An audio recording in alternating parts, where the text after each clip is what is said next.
be here.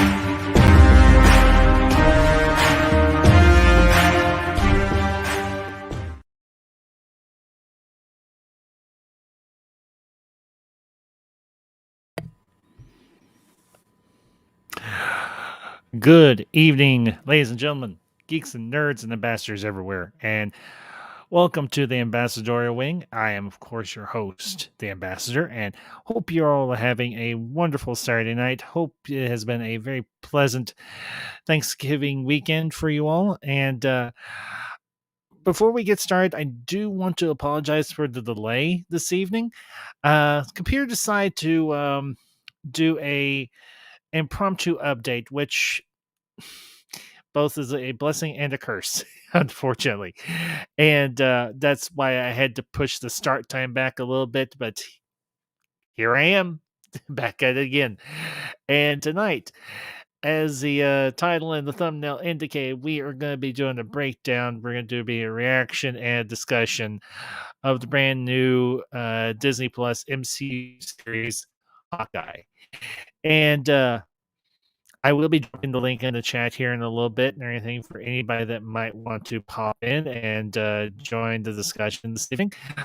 But as always, if this is your first visit to the Ambassadorial Wing, hope you enjoy your stay.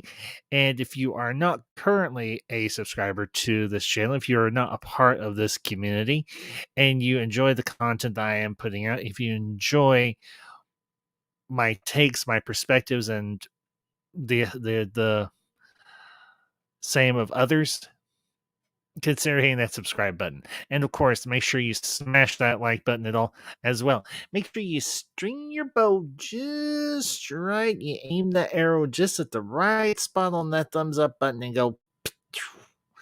Anyway, but yeah, it's been an interesting week to say the least. Obviously, we had Thanksgiving Day this past Thursday, and of course, Disney being Disney and Marvel being Marvel, they gave us a little bit of a Thanksgiving treat, and that, of course, was the first two episodes of this brand new series, Hawkeye. And I had a chance. I unfortunately didn't have a chance to watch it Thanksgiving Day because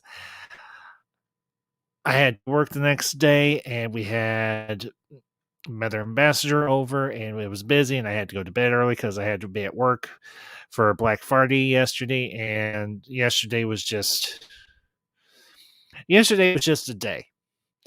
I kind of felt like Hawkeye felt in this the opener of this brand new series. Why did this all have to happen now? Why? Why me? Why now? What MCU deity did I cheese off to cause me to have to deal with this now?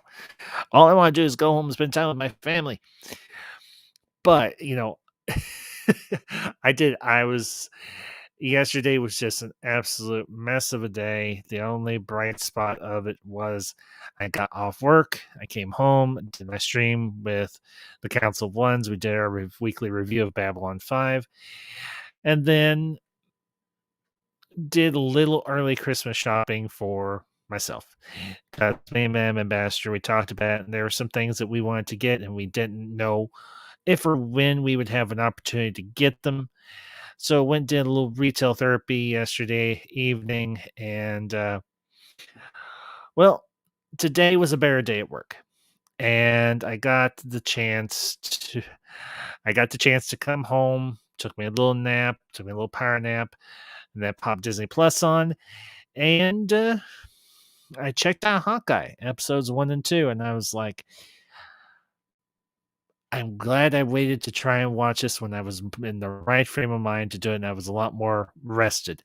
And thankfully, I was a lot more rested for this. And I have to admit, this was a very This is different, and I say that in the best possible way. This was a different experience than what I'm accustomed to, so to speak, with the MCU.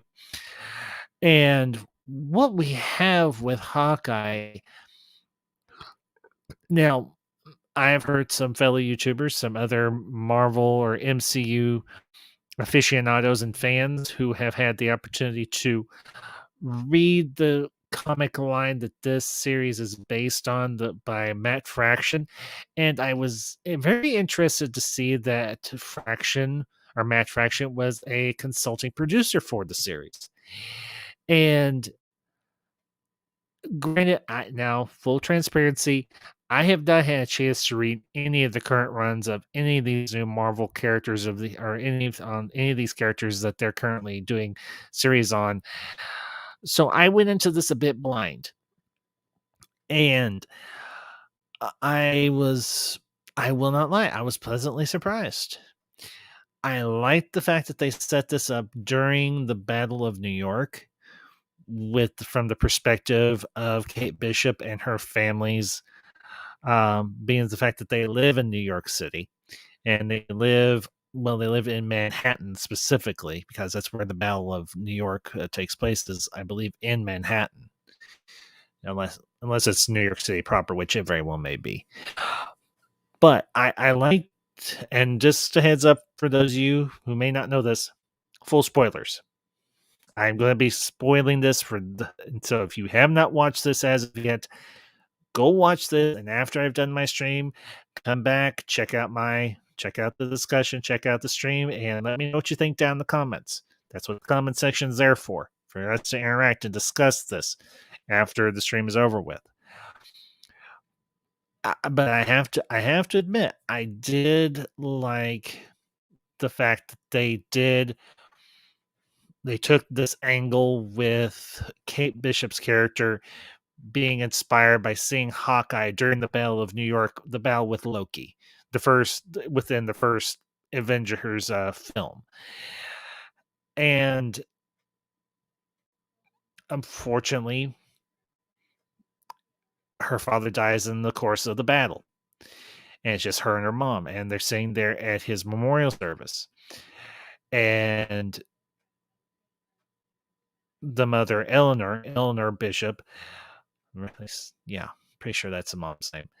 She's like, it's the parent's job to protect the child. That's you. She's like, well, I need to protect not just you, I need to protect everybody. And the mom's like, well, what do you need? She's like, I need a bow. Because she saw Hawkeye there on the corner of that building doing his best impersonation of Legolas from Lord of the Rings. Better clinch up, Legolas. Tony Stark to Hawkeye. And I have to I felt it was a good setup for her character. Now, I will say Haley Steinfeld's performance as Kate Bishop, granted, like I said, I do not know this character that particularly well. I think Steinfeld I think she did a pretty good job considering. And the opening credit montage that they did for Hawkeye, showing her going through her training, through her martial arts training, through her fencing training, through her archery training, and so on, showing her falling and busting her ass and so on. I thought it was actually a good touch. Good evening, Marcus. Good to see you. Nice try. Not falling for it again. Anyway, as they open up this with the first episode, you see Kate at, I'm going to assume it's the university that she is a part of. Again, nice try, Marcus. You're not gonna pull this on me again.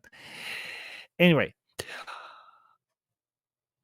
the thing that I like about this character, Kate Bishop, she's a lot like Hawkeye. Not that she is a replacement or anything like that, but she is very much her own character. And but she takes inspiration from Clint, from Hawkeye, and she wants to do what he does. She wants to be a hero. She wants to protect people. And I think that's a very interesting angle to take with this series. And with the first two episodes, we get her initial intro, her meeting her hero, he meeting her uh, unsuspecting mentor in terms of Clint Barton. Now, of course, they do split time between Kate and Clint. You see her interacting with her family. Marcus, yes, I cannot say I disagree. And number one, good to see you, man. And hope you're having a good night, bud. Appreciate you stopping by. Yeah, honestly, Marcus, and I will delve into a little bit of that here as we go throughout the reaction, or the stream tonight.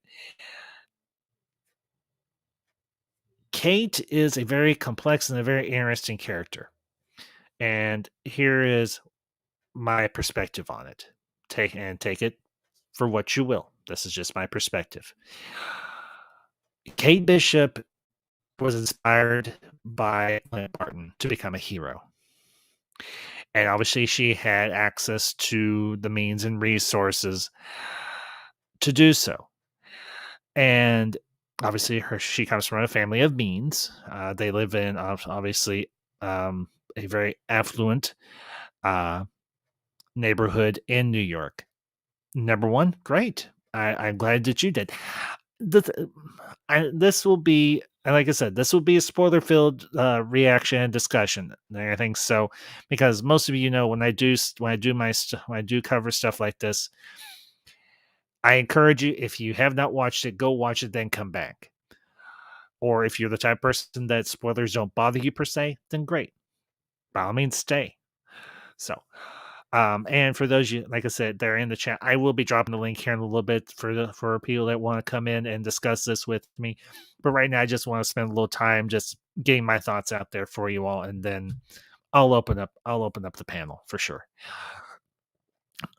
But what we have with Kate Bishop is a young woman who comes from a family of means, and she gets the inspiration from the character Hawkeye, Clint Barton, to go off and train herself to become a hero, to become a skilled martial artist, to become a skilled fencer, which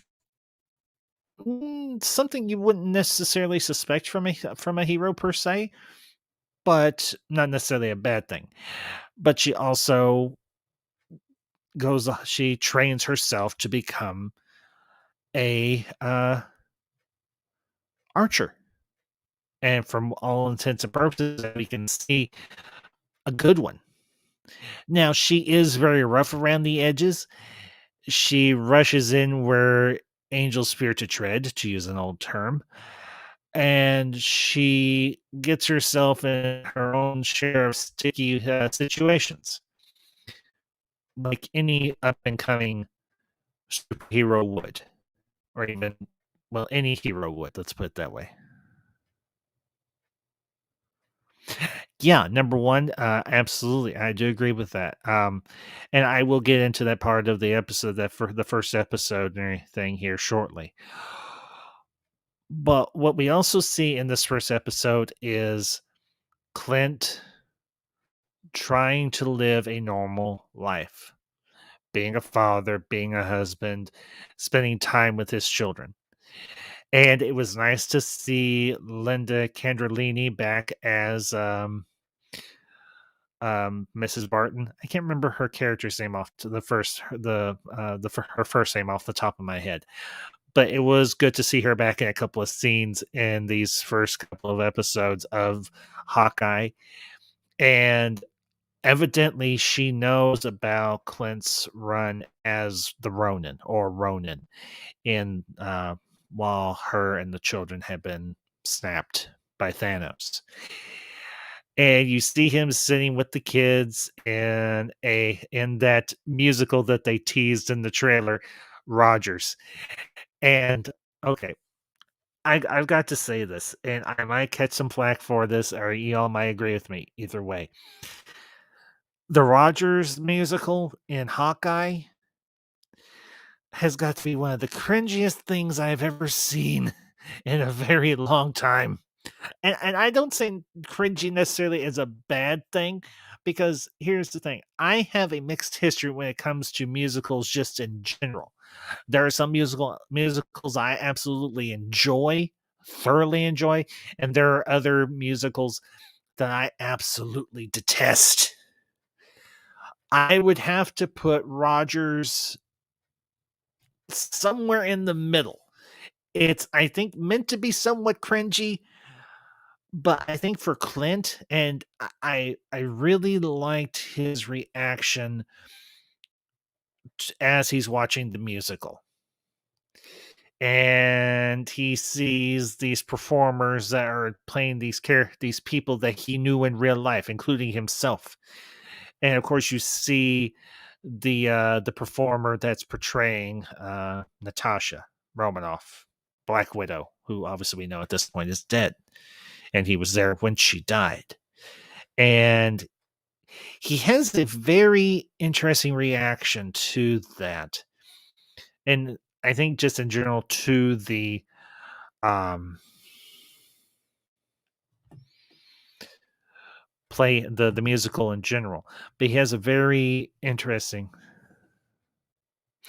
Yeah, number one. Yeah, I agree. He's like, I like that. I'll bring up your comment here. Number one. Sorry. Um, I like that Hawkeye said that Ant-Man wasn't there, but in the musical. Yeah. Yeah, because we all know that Scott Lang, aka Ant-Man, wasn't present at the Battle of New York against Loki. So, um, but the interesting thing is Clint has almost a similar reaction that Tony did in Iron Man 3. It's almost like he had a slight case of PTSD, post traumatic stress disorder, or just post traumatic stress period. And he gets up, he goes to the bathroom, and then he leaves the theater because he can't handle it. And the kids, at least the daughter, Lilia, I think is how you pronounce her name, or Leela. Hey, Ferris, good to see you, man. Hope you're having a good night. Um, Ferris, I don't know if you had a chance to check out Hawkeye yet, but I am going to drop the link here in a little bit. Anything for anybody that wants to join me this evening, provided you're not on daddy duty or not. So, no pun intended. But the thing that I found interesting was the fact that they don't put Clint in his usual Avengers uniform. He's in street clothes, which would obviously make sense. He's under low profile. He's trying to keep a low profile for the sake of his kids, because he just wants to spend time with his kids. He doesn't want to get mobbed by people who want to get their picture taken with Hawkeye. He just wants to spend time with his kids. And they are, the crazy thing is, even though he is not in his suit, he can't escape it. He can't escape the whole Avengers persona. For him, it's not possible. And the thing that I found, yes, yeah, Ferris, I actually mentioned that before you came in, or maybe you just, I'm catching up on the chat. And hey, Daniel Martin, good to see you, man. And yes, I take it from your little emojis that you enjoyed Hawkeye immensely. I did as well, but yeah. Yeah, I have to agree with you on this one, Ferris. As I said before you came in, I have a love-hate relationship with musicals just in general.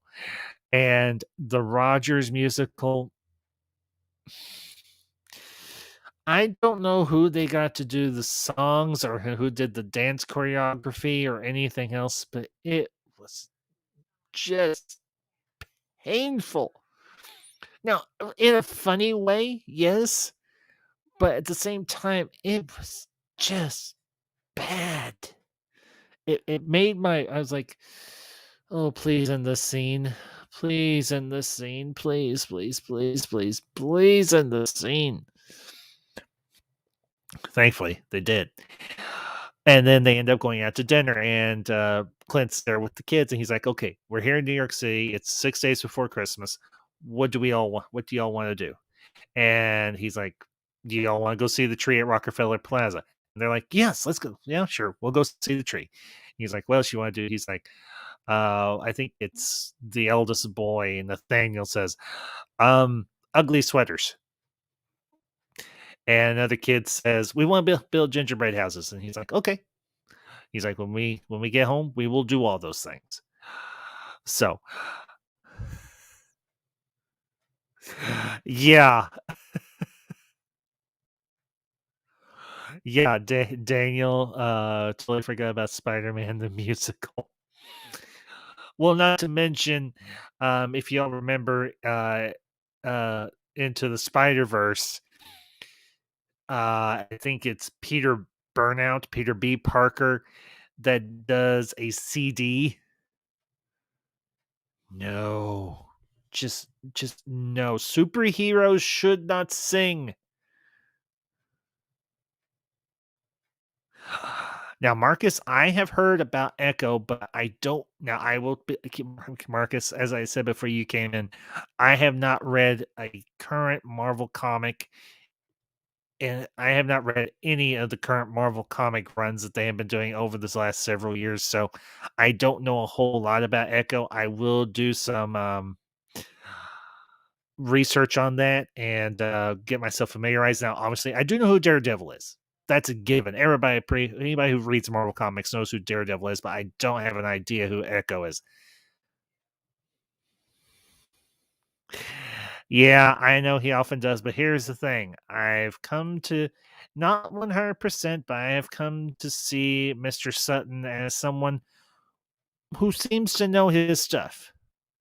It's not everything he says is completely on the numbers, but the percentages are often lean a little bit more in his favor. So, but Snyder Steppenwolf, it is good to see you, man. It has been a while, and glad you're here this evening. I have missed you, and well, I've missed a lot of you and everything. So, but Clint's like, he's like, I really want to have this time with the kids.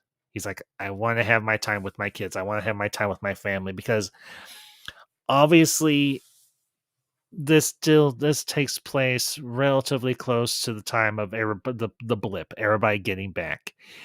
And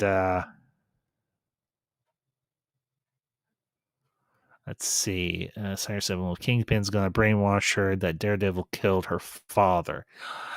Now, here's the interesting thing. And again, this is something I've not had a chance to do any research on per se, but I've heard rumors that Kingpin and specifically Vincent D'Onofrio's Kingpin from the Netflix Daredevil series is going to be teased or somewhat teased in this series. So we'll just have to wait and see how that goes. And if that's the case, hey, I've heard a lot of good things about a lot of the about several of the Marvel Netflix series. Yeah. Oh yeah, Step Snyder. I know. I know very, very well, man. You know your stuff. You know about as anybody else does in this chat. So, but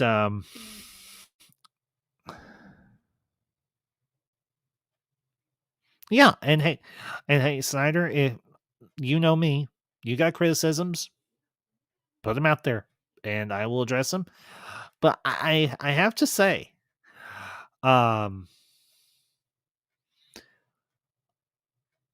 these first two episodes they were good. It was a slower start than I think what we're accustomed to. Not to mention, with the last couple of series that we had before this, um, this is a different series.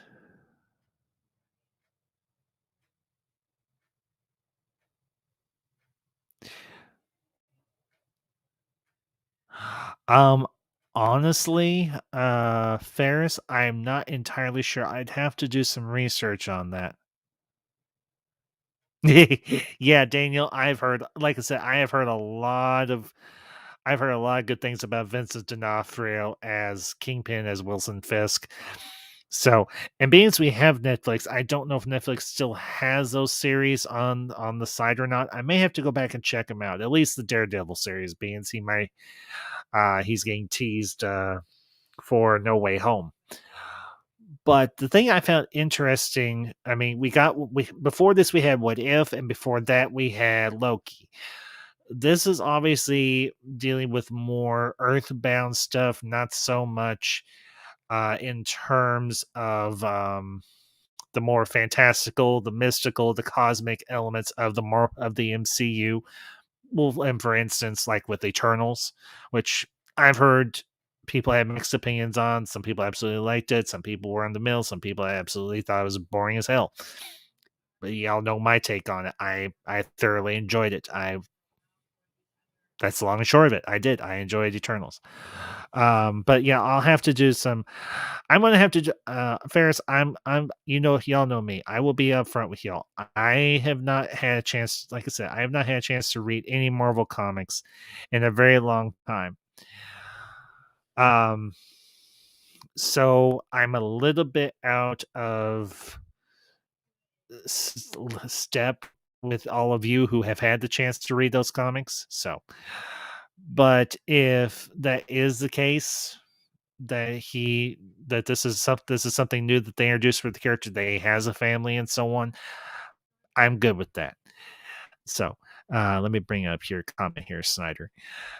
This is my ideal Hawkeye show. I would have I had would have it focus on Hawkeye's backstory, his relationship with his older brother Barney Barton, who becomes Trick Shot in the comics. I can understand that.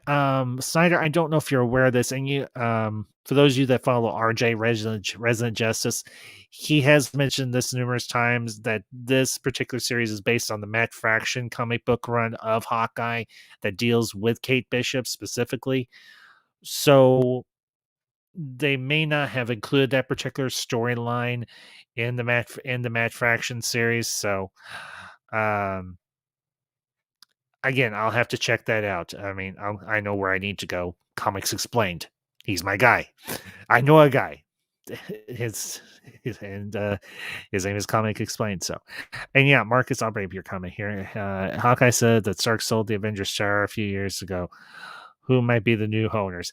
I know here, Marcus. I thought that same thing when Clint made that comment about Avengers Tower.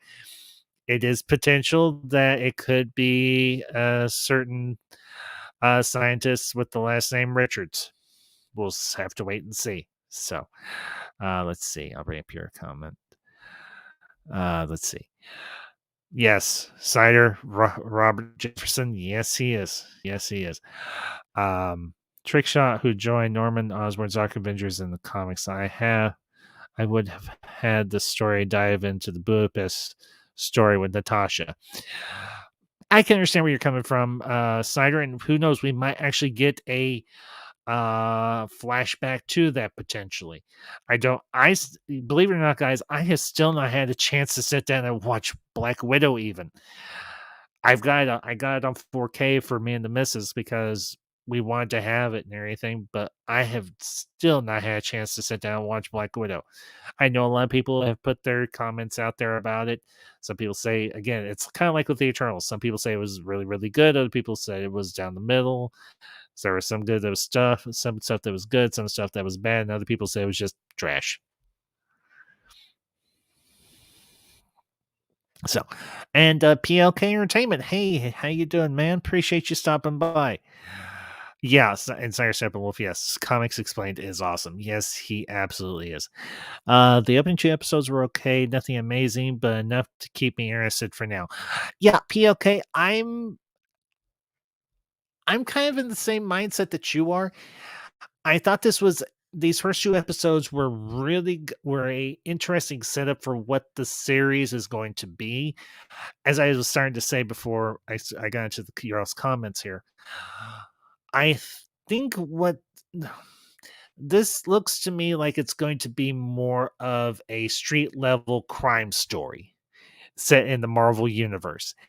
And I actually like that sort of story. I mean, like I said, I have been a longtime fan for Marvel. All of you who follow me, all of you who watch my stuff, you know this. This it's a given and everything. And I cast a wide net when it came to what type of Marvel comics I read. Now I did, you all know what I used to read. So, um, but I do like a good murder mystery. I do like a good whodunit, and I do like a good crime story. I mean, one of my all-time favorite movies that deals with these things is The Maltese Falcon, with Humphrey Bogart. For those of you that may have never heard of that film, get off the internet for a little bit and go check it out. It's a great film. It's a great whodunit. It's a great sleuth story.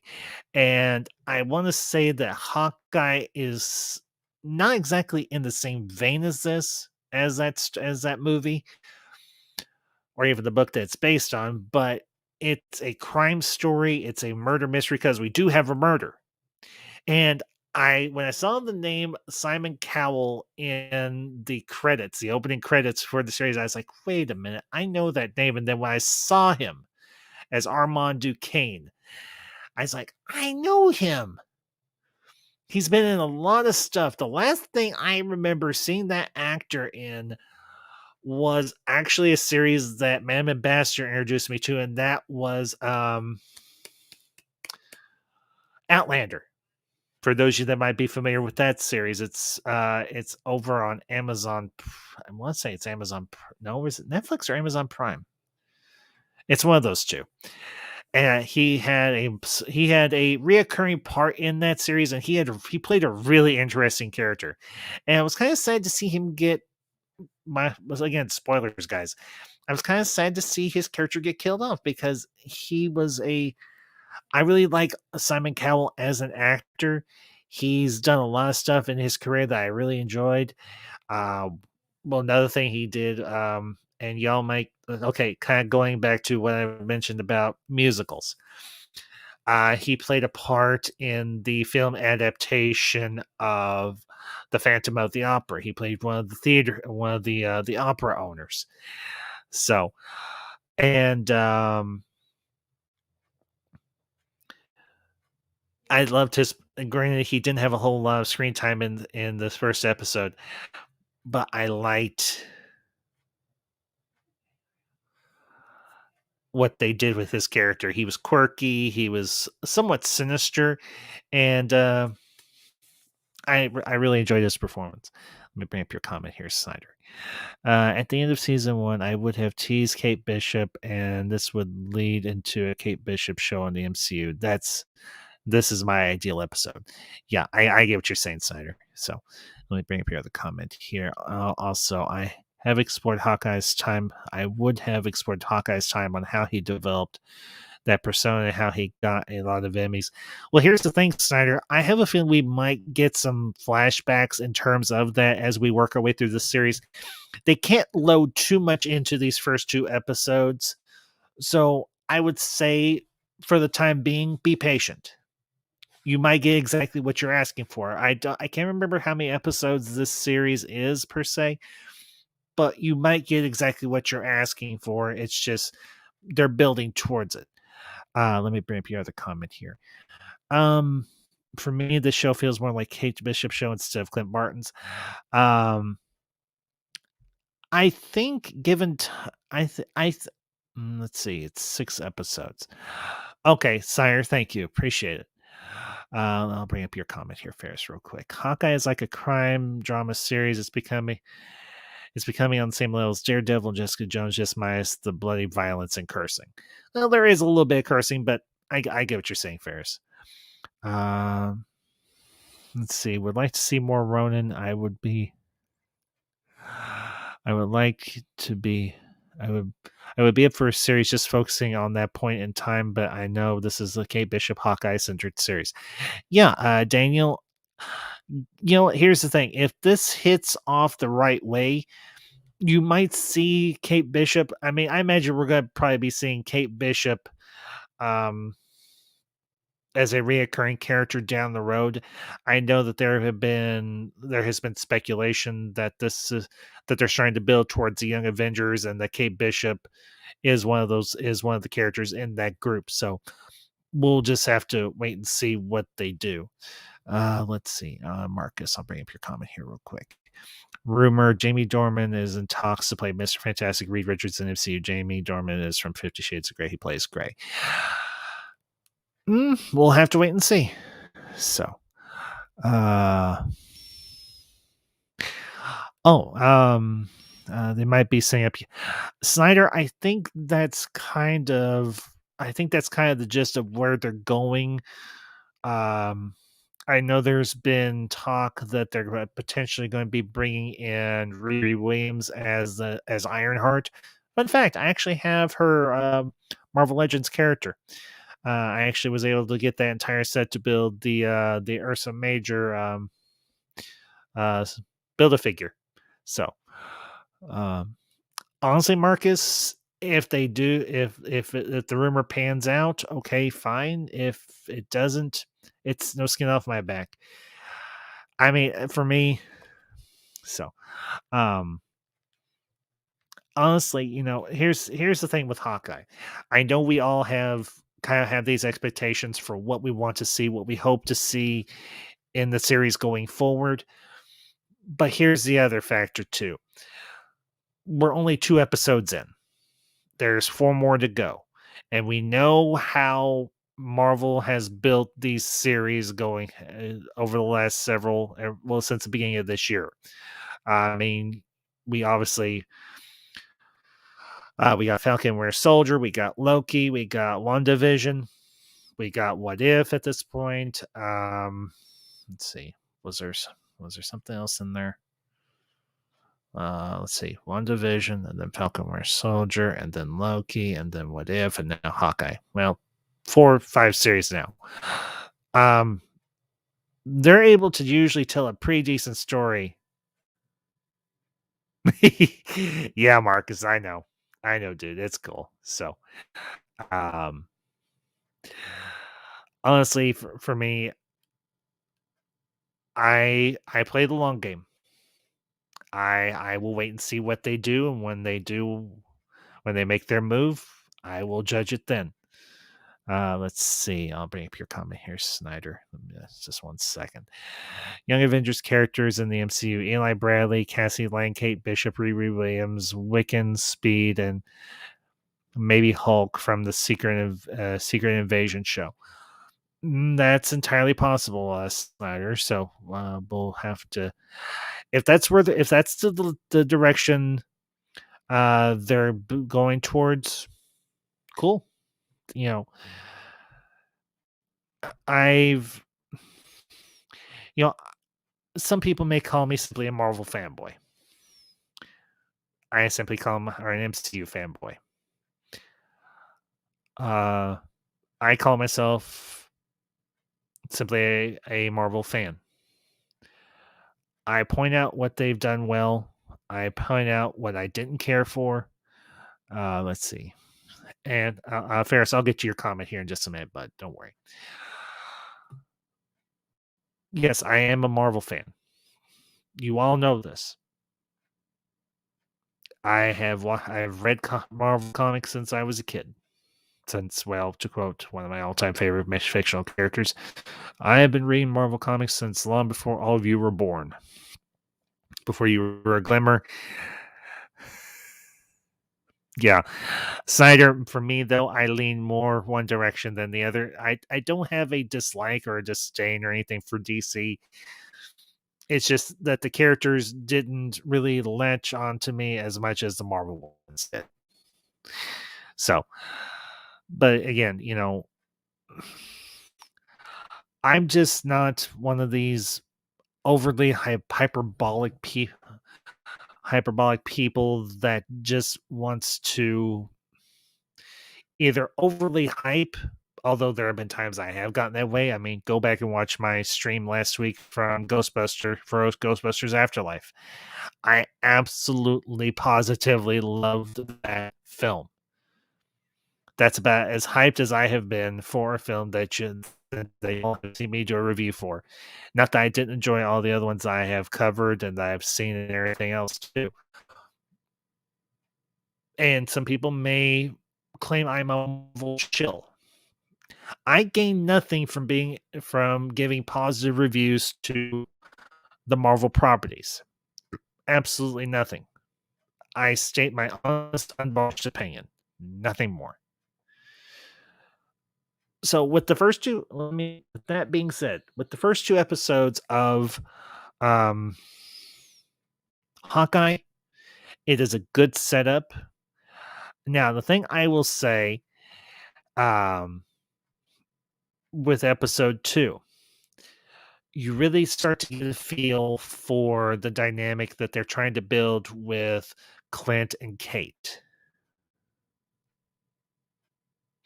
Oh, Daniel, I am to varying degrees 100% a Marvel fanboy. I am.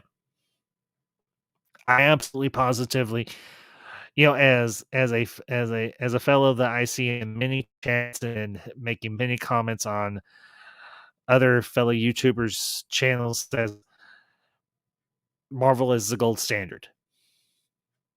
I would say in a lot of ways, Marvel is the gold standard. Are there things that they could possibly do better? Yes. There are things that I would prefer that there are some other things that I think they could do better. But 80% of what they do, I like. And the thing for me with the Hawkeye series is I didn't come into this with any preconceived notions. I just wanted to see the story that I want to sit back and watch and experience the story that they wanted to tell.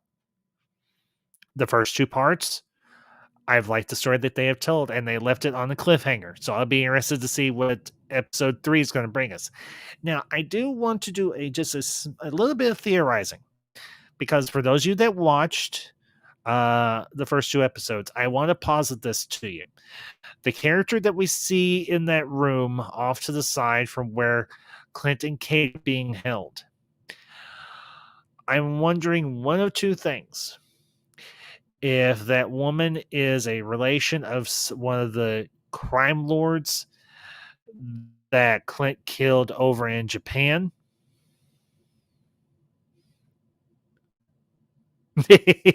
Yes, Snyder. I think actually that's where Snyder, either we met over there on Bell's channel or we met in Enosh's channel. I can't remember which.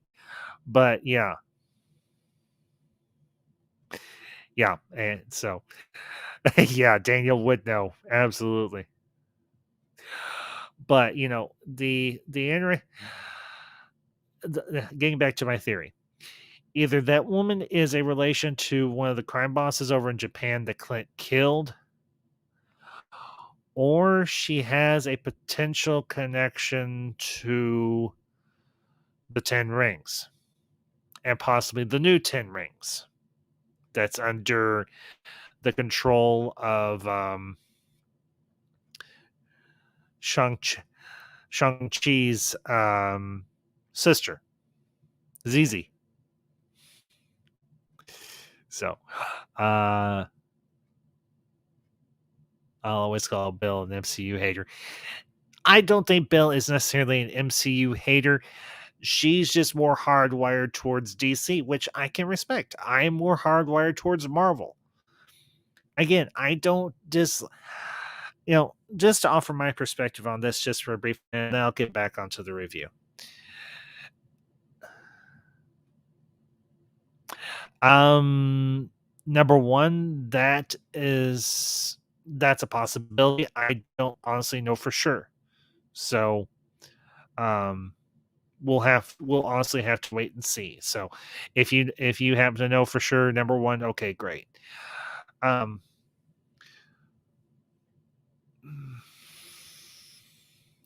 yeah, I know Snyder. She says that all the time, and hey, but as the thing I will say about this, some people are just wired differently towards a different franchise or a different genre.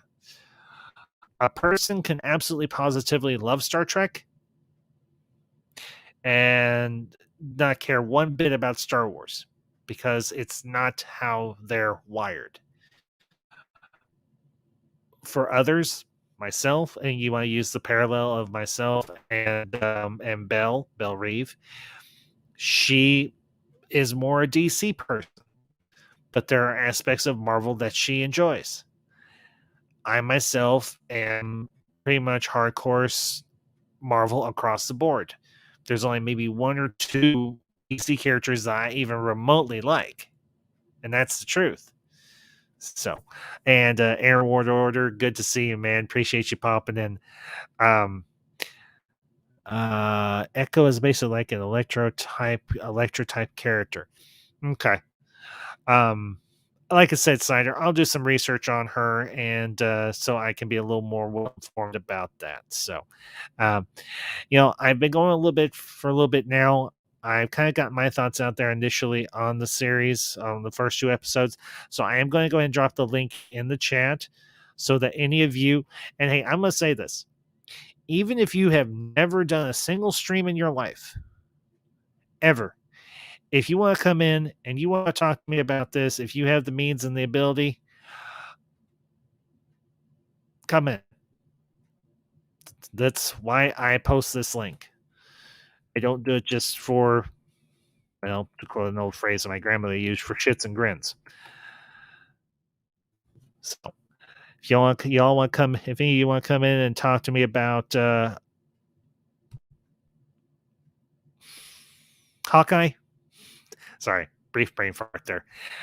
The link is there. By all means, use it. So, and I'm gonna have to wait for this stupid thing to catch up. So hang on one second, guys. Come on. The duration. There's always that blasted lag between YouTube and StreamYard. All this technology, you think they could figure out something, they could solve something as simple as a blasted lag. It's maddening. Hang on just a minute, guys, because I want to get that. There it is. Anyway, hang on one second. I want to pin this so it doesn't get lost. So, all right, there we go. All right. No sooner do I do it. Well, ladies and gentlemen, give a very warm welcome to a longtime alum of the Ambassadorial Wing. You love him. I love him.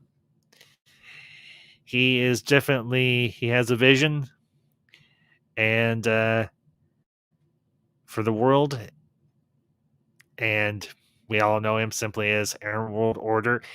And also give another very warm welcome to a very old friend. He goes by many names. He is now simply known as Number One. So, welcome, Aaron World Order and Number One, to the stream. Gentlemen, good evening. Evening. Evening. So, guys, I've been going for a little bit about Hawkeye. Your thoughts? The floor is yours. But yeah, the lady at the end of episode 2 is Echo. They don't name her yet, but that is who that is. Yes, that's Echo. Yeah, and she will have her own show whenever they announce at Disney Plus Day that she'll have her own show. Mm-hmm. Well, now, if y'all can give me some background, who exactly is Echo? Well, her name is Maya Lopez. Is her real name. Okay. Okay. So Okay. look I'm up following you. Maya Lopez. Isn't she deaf or blind too? Huh? Isn't she also either deaf or blind? I forget. I think she's one of them, isn't she? Or no, I could be wrong. No. Well, give me just a minute. Yeah, I'll her name just is Maya Google it. Lopez. Yeah, Yeah, it's Maya Okay. Lopez is her name. Okay, yeah. hang on one second.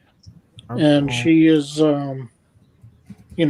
the adoptive daughter of Kingpin, obviously. That's one of the tie-ins, the Easter eggs of possibly Kingpin being in this show. Yeah, Okay. So, All right. Well, now is she? Let's see. Okay, alter ego Maya Lopez, team affiliation, the New Avengers in the hand. Let's see. Played by Aquina Cox. she's Okay. visually she's more of a Daredevil villain. That's why.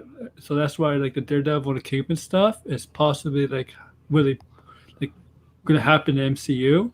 She's while she's a villain at first, like she becomes a hero. It's one of Matt Murdock's love interests in the comics. She turns on her Okay. adopted father. Okay. So maybe Well, that's maybe that's why her spin-off show will be her becoming turning on her father, becoming a good guy. I don't know. Let's see. Well, now question. I'm looking it up here. Let's see. She managed to complete. Okay, she grew up into a gifted and talented woman upon visiting her father's grave with Fisk. Let's see.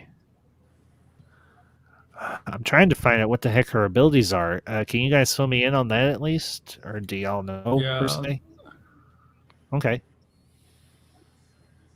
she's kind of like Taskmaster, where she can ability to perfectly copy other people's movements, similar to Taskmaster. I don't know if they're going to do that in the Oh, show. Strong martial artist, high skilled acrobat, like a gifted ballerina. She okay. gained, So she. yeah, Okay. Okay, so she's kind of like a mimic. yeah. She can perfectly mimic anybody's powers or abilities or whatever. Or well, maybe not so much so, but Abilities. Now I wouldn't say powers because she's human. So okay, yeah, I got you. Okay. I'll bring up.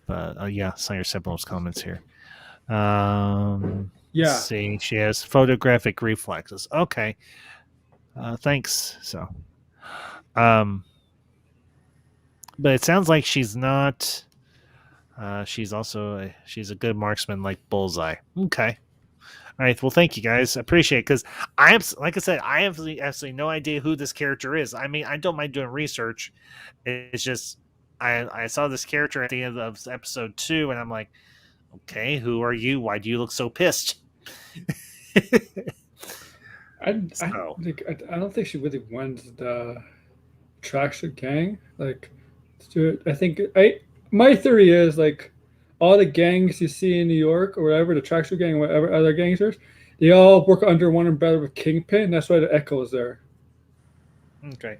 Well, essentially, yeah, she's one. and they cast the woman because the woman is both Native American and deaf, which is what Maya Lopez was. She's deaf as well. Yeah, she's deaf. That's what I thought. Yes. Oh, she is cannot- deaf. Yeah, she Yeah. cannot hear. So that's Okay. That's why her and Matt Murdock in the comics have a relationship. They fall in love because Murdock is blind and she's deaf, and that kind of like brings them together too. Okay.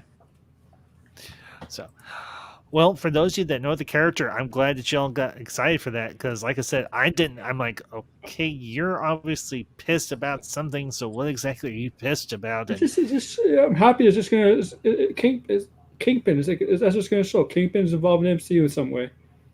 yeah. well, They'll probably Yeah. tease him. I imagine the final episode. I think Yeah. they'll save him to the end. yeah, probably. And honestly, I'm good with that. You know, I will say this: I've never been like a really big fan of Daredevil. I don't dislike the character. Now I will say this. I know it's gotten a lot. The movie itself got panned, and have not had a chance to watch the Netflix series. But I honestly did like aspects of the Ben Affleck Daredevil film. I even liked Michael Clark Duncan as Wilson Fisk. Me too. I did. I really enjoy. I won't lie. I enjoyed that film, Yeah. and the fact that this series is gonna be dealing with the criminal element in the MCU. I mean, we've Yeah. gotten touches of it here and there. It, I think this. basically an end game, right, with Monin. Basically an end game, basically taking down the Yakuza. But we know he's been taking down different type of organized crime. But we only saw him take down the Yakuza. And there's obviously in this show he's taking down organized crime all over the world. Oh yeah. Snyder, I will definitely, as soon as I have the time to, I will check the Netflix Daredevil series, because like I said, I've heard a lot of good things about it. I've never really had a chance to talk to watch it. So let's see. Marcus is coming. Well, guys, what else about the Feast first episode did you enjoy? Like I said, I spent a little bit and everything talking about this, but what we all thought on it. Well, I like that they episode two. didn't. I like that they did not dumb down Hawkeye like they dumbed down Loki. Basically, they kept Hawkeye still true to form, still able to kick butt. Still, he was able to handle the jumpsuit gain and still hold his own. And of course he got caught on purpose the other time because he's doing the catch and release thing to see who's ultimately in charge of the group, which is smart to do, obviously. So I like that that they're keeping him true to form and not dumbing him down like they dumbed down Loki in that series. I have a different perspective on Loki, but hey, you know what? That's number one. That's your perspective. I'll respect it. So, well, okay. I mentioned the really cringy musical, but there was another part that was particularly cringy, and I think this whole concept is cringy in and of itself. But there are a lot of people who are into it, and who am I to take that away from it? And that was the whole LARPing part of episode 2. I think it's meant to be cringy. Well, it's fun. Yeah, I was like, really? You see that you see that uniform in a apartment, and you're like, I think that'd be great for doing LARPing. And I'm like, I mean, there were cops, right? There were cops and firefighters. You would think if cops and firefighters. Hawkeye asked for that costume back, when they automatically know that he might be Ronin, like, because nobody knew who Ronin was. But I don't know. I mean, they're giving the impression that this guy actually might be Ronin. Yeah, I thought that was. I mean, why they threw it in there, I don't know. But yeah, the whole him having to battle that guy and lose on purpose to him and stuff like that, it was kind of took me out of it a little bit. Yeah. Well, the other thing is, Clint just wanted the blasted suit back, and if this is what he has to do to get the suit back, he'll do whatever. Whatever it takes, even if it means. And I liked his comment of, I thought Thanos. I fought Thanos. I fought Thanos, and now I'm doing this. Yeah. So I like that comment.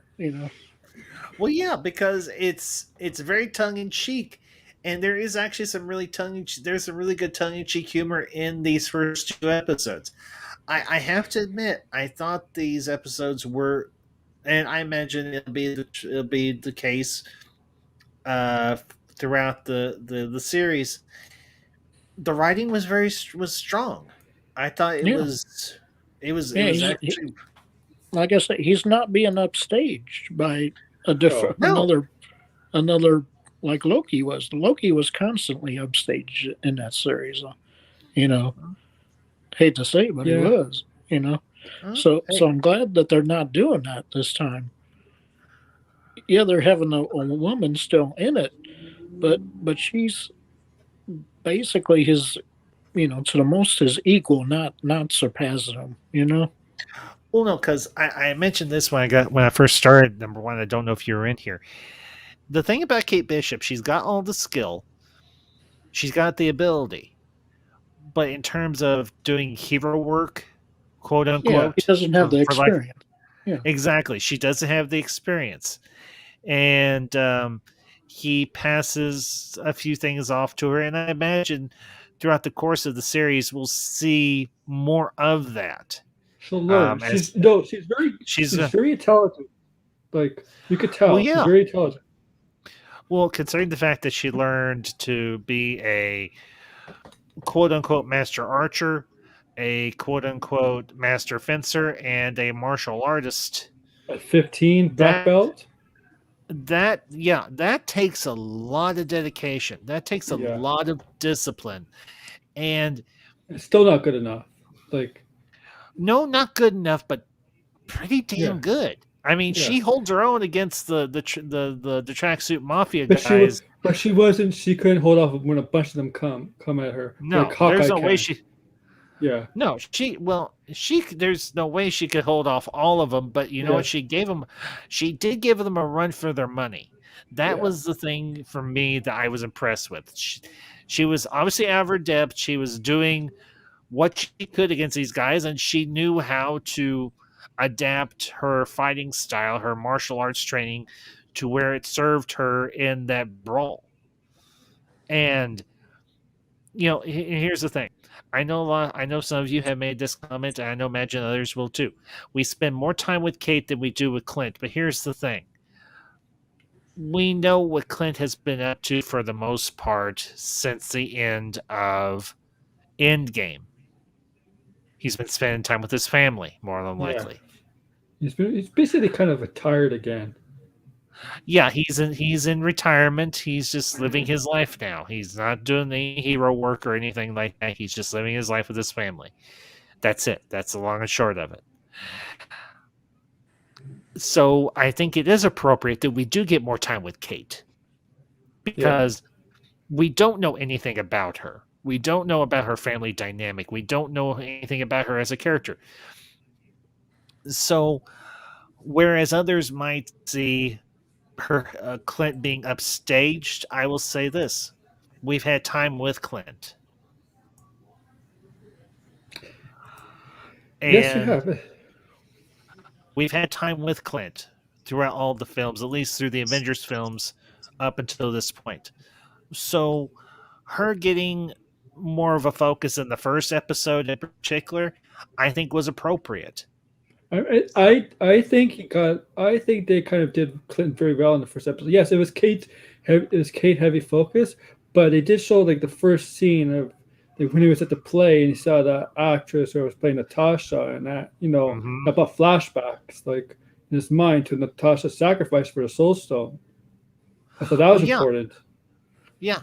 Well, and here's the other thing too, Aaron. I don't think you were in here when I made this comment. Number one, both of you, I want your comments on this.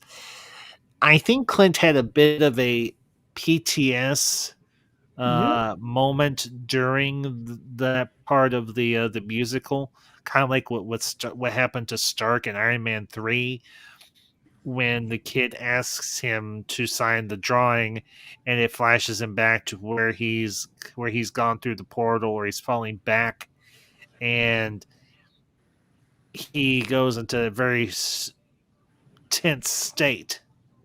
Mm-hmm. So, guys, your thoughts on that? You could go number one. Um, what was that again?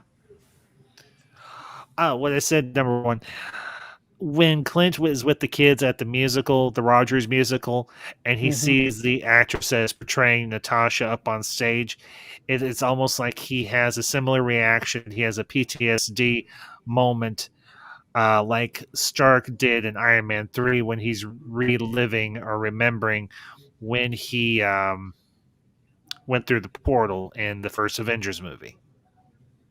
Mm-hmm.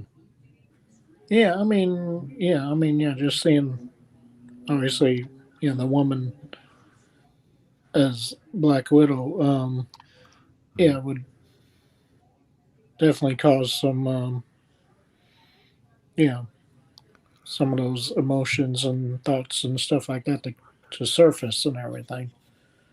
So yeah, I can understand him wanting to get out of that situation because of that.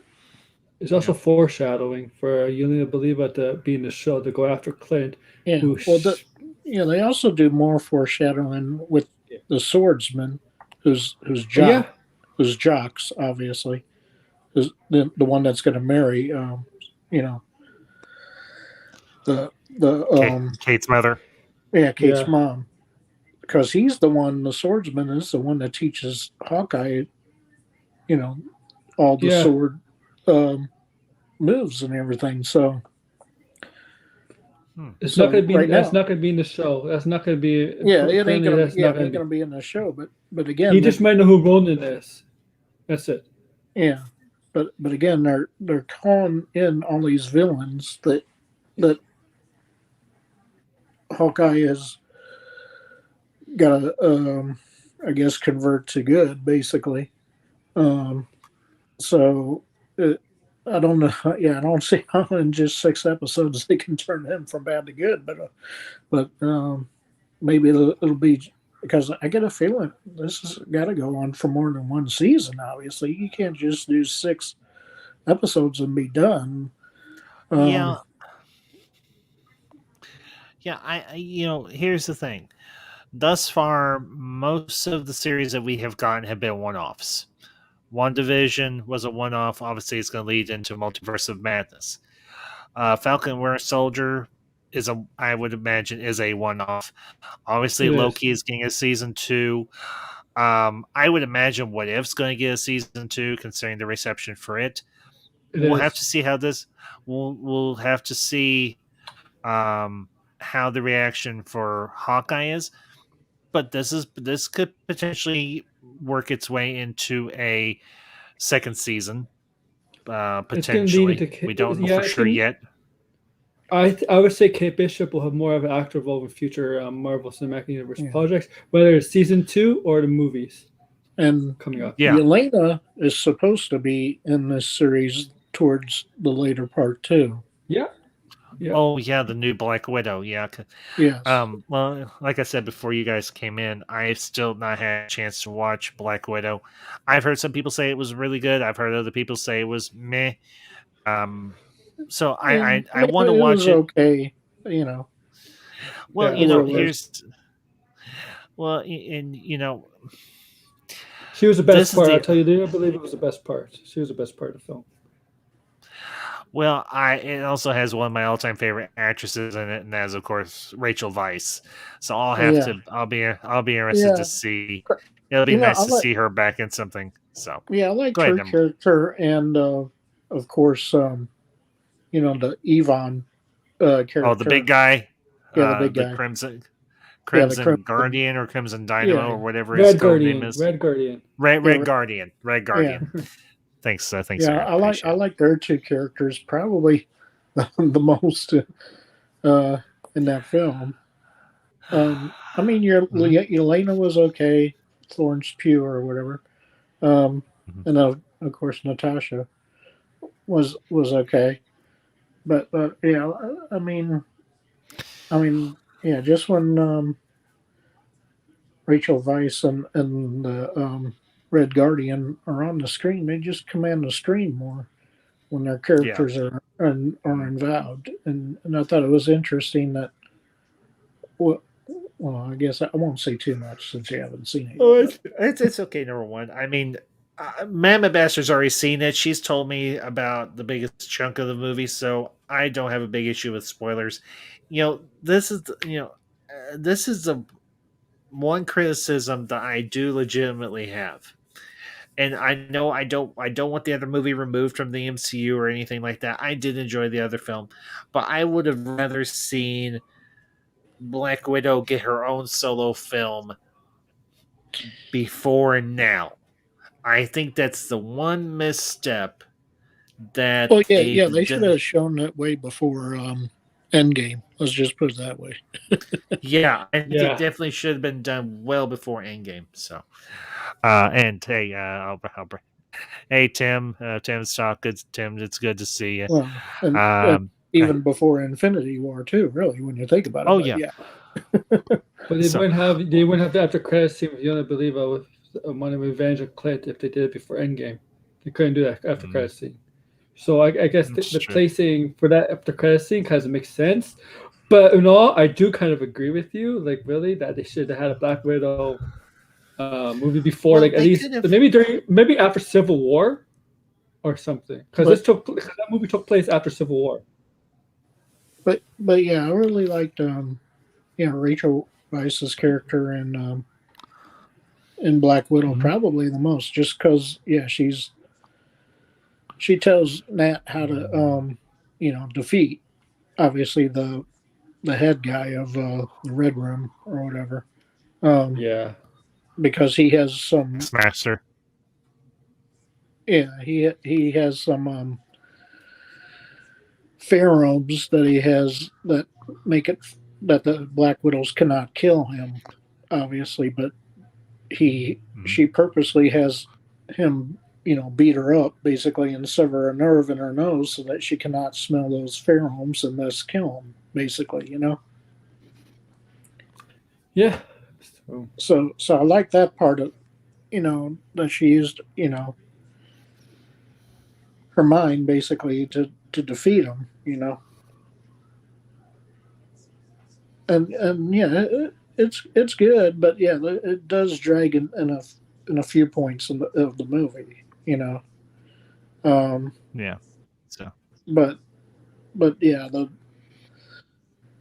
the end battle with her against all the other Black Widows I thought was pretty cool, and and then the other, the whole Taskmaster thing is kind of wasted in that movie to me. But They just needed a villain. Yeah. Like some to fight because they couldn't use the main villain because that main villain was never going to fight. Yeah, the main villain, who's the head of the Red Room, really is not even in the film until basically towards the end, I guess, right? But he's like he's in the beginning, a little bit in the middle, and the end. Yeah, just a little bit, but yeah, he's not really featured until the part of it, really. So he's kind of like Robert Redford's character in kind of, yeah. Yeah, we're in Bucky Barnes in Winter Soldier. Yeah. And Winter Soldier was basically what Taskmaster was, like the same kind of role, do the dirty work, the fight. Yeah, that's what basically what it was. So yeah, I mean, I like how this Hawkeye is starting off and everything so far. Hopefully they keep it going. I mean, I know they're going to have some kind of action scene where they swing under some kind of bridge and stuff with their bows or whatever or whatnot and stuff like that from the previews. I can't wait till those trick shot arrows. And then they use the trick shot arrows in the vehicle as they're escaping from, I imagine, from Echo, basically. That are from the Tracksuit Mafia. So I want to shout out to the chat. This is somebody new I have not seen here before, Sir John. Sir John, good to see you, and thank you for popping in tonight. I appreciate it. So hope you enjoy your stay. So I do want to address Marcus's question here. Ambassador number 1, have you guys read Chip Sardansky's Daredevil run? Marcus, I don't know if you caught me saying this earlier. I have not read a Marvel comic in a very, very long time. It's just a simple matter of time, and I'm not. It's not that I'm not interested. It's just a simple matter of having the bloody time. So. No, I haven't. So, anyway, but and here's as I mentioned before you guys got in here,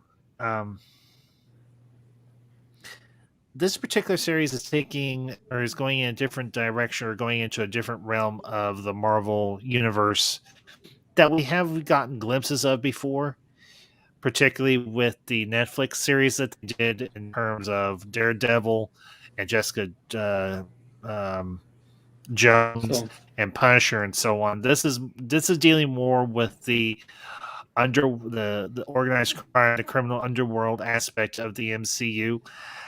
And honestly speaking, as myself as a Marvel fan, it is something that I am interested to see them delve into because we don't, so often we get caught up in the big stakes of the cosmic and mystical elements of the MCU that we it's nice to have a smaller, more relatable story. And I think that's what Hawkeye is going to bring us. And honestly, I'll be interested to see the dynamic that builds between Kate and Clint. Honestly, it's I think it's going to take on a very protege and mentor type of relationship. But I think there's potential. There's a lot of potential there for a story like that and for a dynamic like that. So, but I'm just speaking for myself here, obviously. yeah, uh, Yeah. it's leading towards it's leaning towards more of a criminal underground or a kind of like organization kind of element in MCU which we really have. I mean, like we've dealt with more of villains that want to destroy the world, take over the world, or cosmic villains now, or stuff like Mm-hmm. that.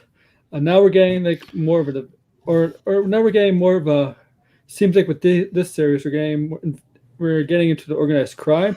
I know the Netflix series kind of focused on that, but the Netflix series is kind of more of an adult level. So the Marvel Cinematic, we did get a little bit in the MCU, a little bit in Endgame, but we're getting a majority now. Now you can now with the Traction Mafia, you can introduce you can introduce organized crime into other MCU stuff, even Spider-Man stuff. As you get older, you could do not just a Kingpin. You could have the Tombstones gang or whatever, Tombstone Hammerhead, or because Yeah. usually we would see organized crimes usually like a Batman, or Batman, right? Like most of the time, like we don't see it in the Marvel stuff. Like only on Punisher and perhaps the Netflix series. Well, now I will say this: for those of you that got a chance to see Shang-Chi, we did, and even Falcon and Winter Soldier, we did see Oh yeah, the okay. more street level and organized crime, or more international organized crime elements of the MCU. Um, yeah, Marcus, I can understand that. I mean, personally, though, I like Daredevil, but Batman will always be one of my top favorites. So, but the thing for me with organized crime stories, it's it's somewhat more realistic because we Hmm. understand that organized crime does exist in our world. The only difference is we don't have characters like Daredevil or Spider-Man or Punisher or anything like that, like Daniel Martin brought up here. That's fighting against organized crime, or even Batman. You don't have a guy like him that's running around beating up criminals and bringing them into prison and everything for the police to take care of. Hmm. So, well, and we've always had a we've always had a penchant for just the pure crime fighter, and I think that's what we've for so many years with the MCU, we've had these big, grand scale, over the top um, type of story arcs. So it's nice every once in a while to get a break from that. And and there's always been the question: well, is there ever going to be a time when Marvel runs out of stories to necessarily tell? I think characters like Kate Bishop and Hawkeye and Daredevil and Spider Man and all that sort of thing are the answer to that. When and says no, because when you have interesting characters like the ones I've just listed, you have the opportunity to tell all sorts of stories with them. So it's just a matter of getting the right people in to create these stories, to sit down and write them, or even adapt them, and so on. So, no, I don't think necessarily the MCU will ever run out of stories to tell. It's just a matter of them getting the public and the fan base to still be invested in them. That's the big thing. So, Yeah. I mean, they're not stopping. Like you could tell they're gonna keep going the MCU as long as they have stories to tell, as long as they have more movies in the works, more TV shows in the work, people with multiple projects under contract, and people they have in mind to play these specific roles that they have planned, like for Fantastic Four, whenever it happens, it's not gonna. It's still gonna continue for a while. Probably some point they're gonna have to kind of end it, but I don't think that's going to be for like a very long time. yeah, I have to agree. And, am I. Do I believe that at some point in the future, depending on however long that is, will the MCU eventually end? Yes, I do. I 100% do believe that there will come a time when the MCU will eventually end. Will I be sad to see it go? Yes, but I think also at the same time, I think it'll be it'll give other franchises, other IPs a chance to stretch their legs and do their thing. So, I mean, I will always be a fan of the superhero genre. I will always be a fan of comic book movies and comic books in general. But I do want to see other different IPs. I want to see other stories. I want to see other universes created and brought to life. But there will be a part of me that will always be a Marvel fan, that will always be attracted to that universe. And when you take a person like myself, who is primarily into the mystical and cosmic realms of the MCU, and you give me a show like Hawkeye, I'll be like, okay, I'll give this a shot. And I'll wait to give my final verdict on the series once it's completely done here in a few weeks. So, but that's just that's where I'm at right now.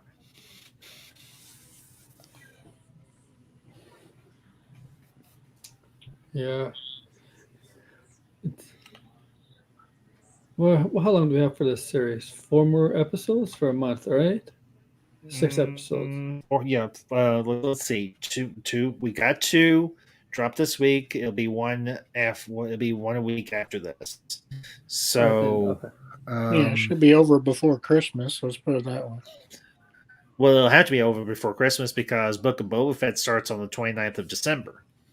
Yeah. So probably the last episode's like the 22nd or so this time.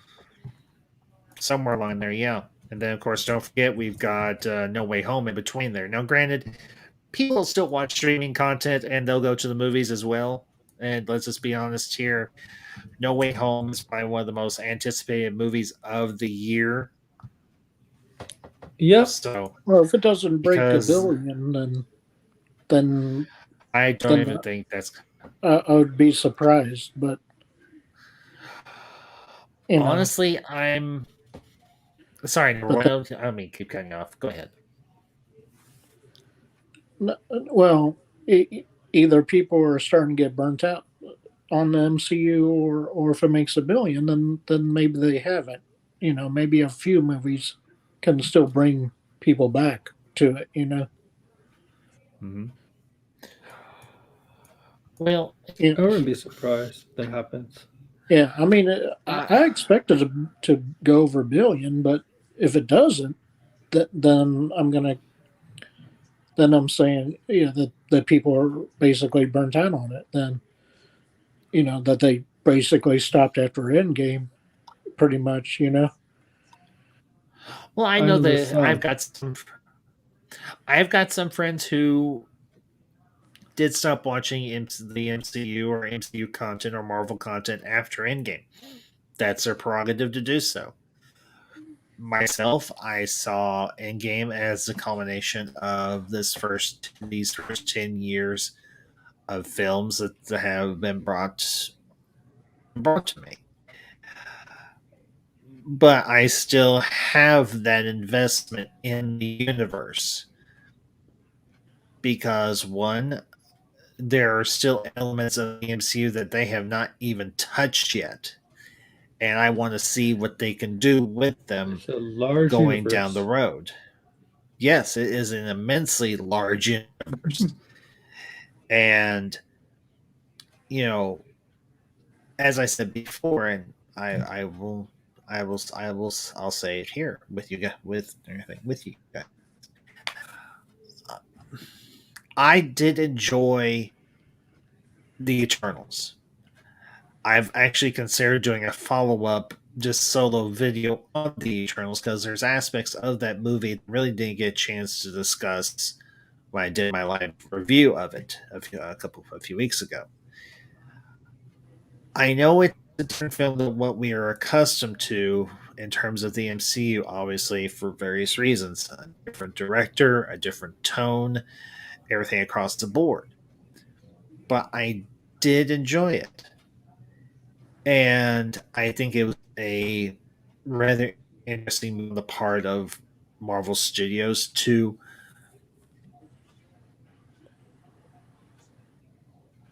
do a film like this. And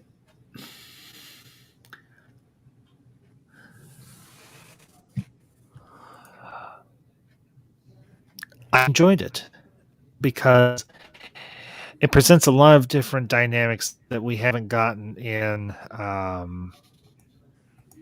the MCU before this. So, and I will go. I won't do a whole rehash of what I said before. I'll just the my reviews there for anybody that wants to see it. So, so, and I'll address Daniel's comment here. Ambassador and Pano, do you think we'll ever get the Marvel versus DC crossover movies? No. Personally, Daniel, no. I don't. Yeah, they're too much enemies to do for that to ever happen. Marvel's too far away, advanced compared to what DC is now, man. And in terms of the DCU or whatever Snyderverse and MCU, like Marvel's way up there, and you have a lot of catching up to do. If they want to have something like this big. Well, here's the other thing for me. Marvel and DC are their own separate entities. They're their own separate animals. They have their own distinct tones and themes that they explore. So honestly, no, I can't. I know that a number of years ago they did do a crossover in comic book form of of Marvel versus DC, and it was relatively well liked by everybody. But that was two comic book movies at the time. When you're dealing with all Tim, shut up. They fly now. Anyway, honestly, when you're dealing with the whole dynamics of property rights and all sorts of other logistics and legal matters and copyright and all those other things, it's entirely too much red tape to try and make a go of this sort of thing, even though I'm sure Kevin Feige could sit down with Walter Hamada or whoever else is in charge over there at DC Studios and figure out the logistics of this. I think there's just red tape to try and cut through to make that happen. And honestly, I don't want it to happen. I mean, in a manner of speaking, we're getting Marvel versus DC in real time Yeah, we Right are. now, for all intents and purposes, Marvel's beating the ever living pants off of DC. I Yeah, know DC has had some solid films. They've Right. done some good Yeah, stuff that I really did. Marvel's not about to help DC by having a crossover movie. You know? no. No, or not even a series of crossover The movies. people, Yeah. So That, people are gonna be mad. They're yeah, gonna have to understand. The DC fans, or some like I'm a DC fan. They're gonna have to understand if they have a crossover. They're gonna have to depower some of the characters, like Superman. yep, immensely. Because Yeah, let's be honest here. Superman, in a lot of ways, he could take on a big chunk of the Marvel universe just on his own and win. yeah, like oh yeah, So they would have to do a major depowering on him. Not to mention, in certain respects, they would have to do major depowerings on a lot of Marvel characters as well. I well, mean, they you would. would have to get. Go ahead, number one. Yeah, they would. Well, number one, they would basically just have him. Yeah, like you said, kind of depowered, but basically taking the high road because Superman would never go up against a specific hero in the first place. Really, you know, he's not going to battle heroes. So that's number one, the major issue between having him battle any Marvel characters. You know, they could join to battle a villain, yes, but there's no way they're going to Yeah. have them fight each other. You know what I mean? Mm-mm. mm-hmm. That's the only way you could incorporate Superman. You're not going to have them fight against any of the Marvel heroes because, yeah, like you said, they would have to depower Superman. But you bring them in to help fight against some other big bad like Galactus or whoever, and you know then I could see that working. You know. Yeah, exactly. So, but Yeah, we're not. Yeah, they wouldn't fight. I mean, like people when they talk about Marvel, they think hero versus hero, and like, why? There has to be a no, reason. there's exactly there's a reason. Mm-hmm. So, I mean, like and hey, Superman Tim's here. himself. So, hey guys and gals, give a very warm welcome to another alum here of the Ambassadorial Wing, Mr. Tim Possible. What's up, everyone? Tim, What's going? good to see you, bud. How you doing, man? Pretty good, pretty good. Guess getting all deep and sweaty in Marvel. I was like, all right, let's talk about it. You gonna say they fly now or something? Yeah, they fly now. Confirmed. Well, some of them really do fly. I mean, you could say that about Superman. Look, he flies now. You know. I know, right? Yeah, it's funny. In the original comics, he didn't fly, and then like Shazam actually flied. Well, Captain Marvel actually flied before him, and then Superman ended up flying because leaps and bounds. That's where that comes from.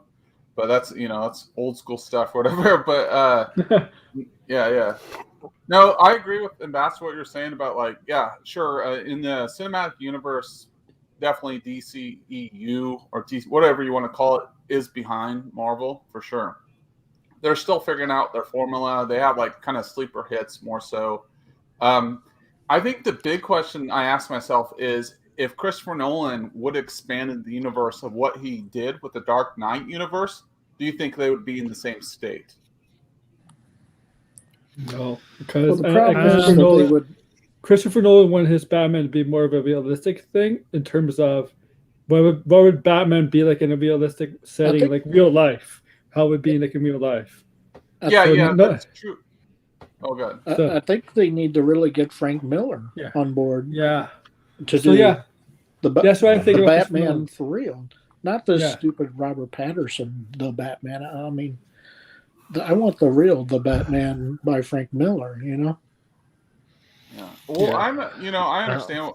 I understand that. Like before I mean, I'm not going to judge it before I see it. Like it might end up being awesome, but as far as looking at the trailer, I'm like, okay, this looks, it's okay. It looks all right. But I'm just going to go see it and I'm hoping it's good.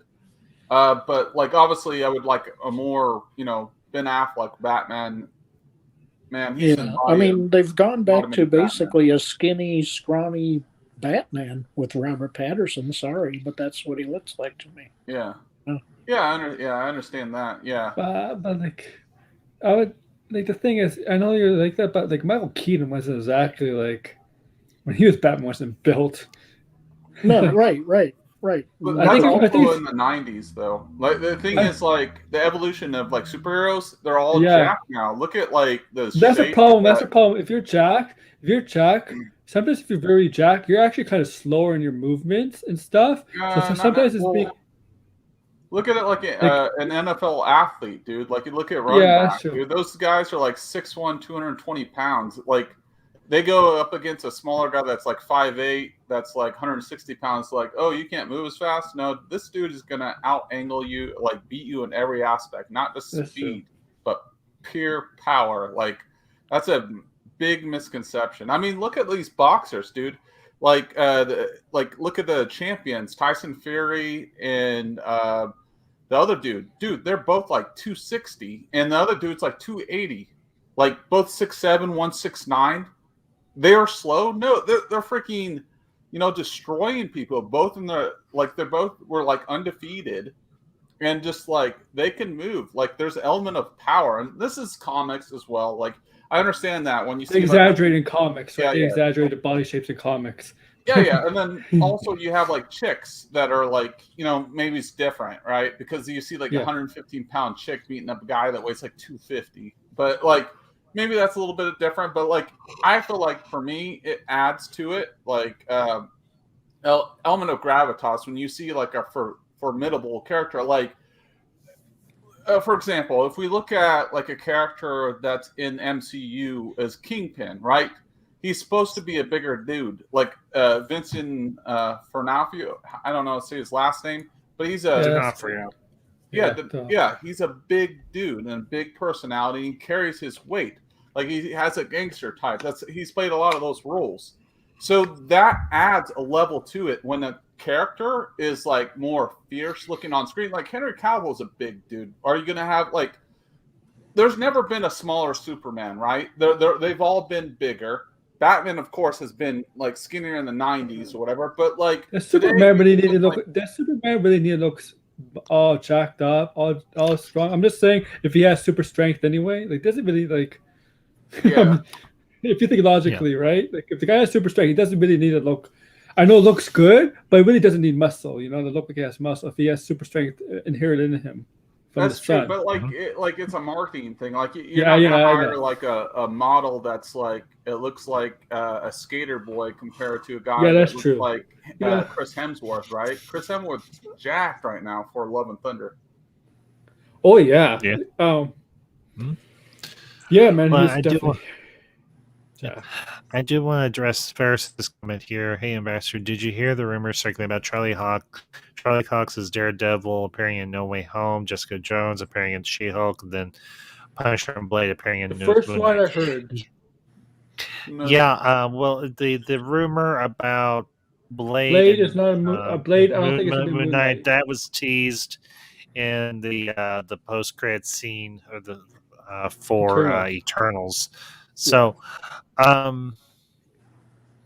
about the other two, Ferris, no, I honestly haven't heard anything about those. To be honest with you, but now if they do it, okay, We can say fine, Tim. do it. Ambassador, didn't you? John Campea leaked a photo of Charlie Cox, Daredevil. I honestly, I don't even follow John Campea. I have heard about those leaked pictures. I haven't even laid eyes on them, and I don't care. Yeah, and there was leaked photo of, or there was like a leak out by Kingpin being in this too. They haven't listed the actor, but Charlie Cox is supposedly supposed to be in No Way Home. It's who knows? Maybe it's Photoshop, but I don't know. Campea doesn't usually do stuff like that. Yeah, Cappy usually doesn't do it, but if he did it on purpose and he didn't know, I mean, he should know beforehand. the check before posting on Twitter because he's been this up because like he's a pundit in the movie entertainment world. He should know better. I'm just saying that about Campia. I'm just gonna say I didn't know about the rumor about Jessica Jones being She-Hulk. I never heard that rumor. What? No, that's not true. Wait, what? That's true.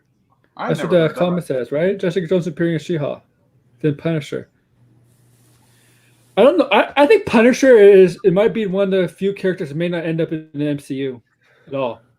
That's a distinct possibility because when you've got such a loaded roster as it is, do we really want a guy that wears a black T-shirt with a skull on it that his power is he shoots guns compared to everybody else? Yeah, I'm not saying that the Punisher isn't an interesting character, but in the context of the MCU, now granted, we do have like we've been discussing this evening, Hawkeye, which is a guy with a bow and arrow essentially, and Kate Bishop with all her abilities. Yeah, but at the same time, Snyder, that's true. Capia did say that. That's true. Snyder, dude, you're Snyder. That's awful. I don't want. I'm not going to. Andrew Casali? Oh my god! No, Lord. but Capia did say that. He also said that about Brandon Ralph. Also. Oh yeah. Yeah, he did. He mentions it every time he talks about Brandon Ralph. Oh yeah. I mean, Brandon Ralph. That's super bad. That was not a good movie. That was awful. Yeah, I don't think it's good. I was going to say the MCU is going to do Daredevil as an R-rated movie still, right? The next one? There's a rumor going around. There's untitled Daredevil project possibly in the works. It's just a rumor. Like this, we don't know. Like there's nothing to it right now. So I do think Daredevil will get something of his own. I do think so. Or not I mean, they are going to do a Deadpool R-rated movie still, right? The MCU. I think so. As I understand it, yeah, potentially. And I finally, when we had one of our Black Friday sales at work, we had a bunch of movies on sale. I was actually able to get both Deadpool and Deadpool 2 on Blu-ray, and I'm like, I finally get to sit down and watch. I saw Deadpool.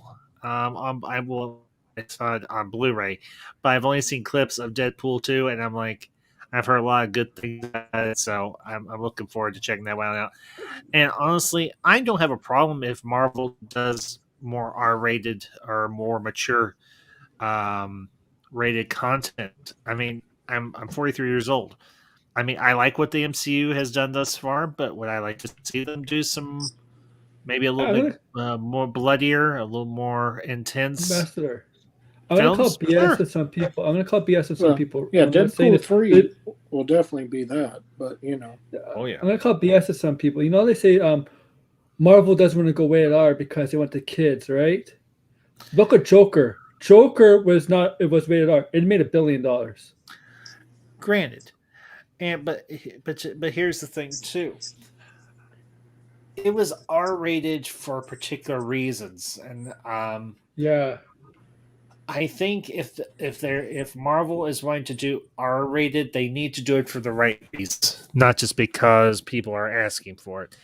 Deadpool 3, I would say even maybe if they do any other like more intense, heavy themed characters, maybe like Moon Knight, because I've heard Moon Knight is very graphic, very intense, very visceral type of character.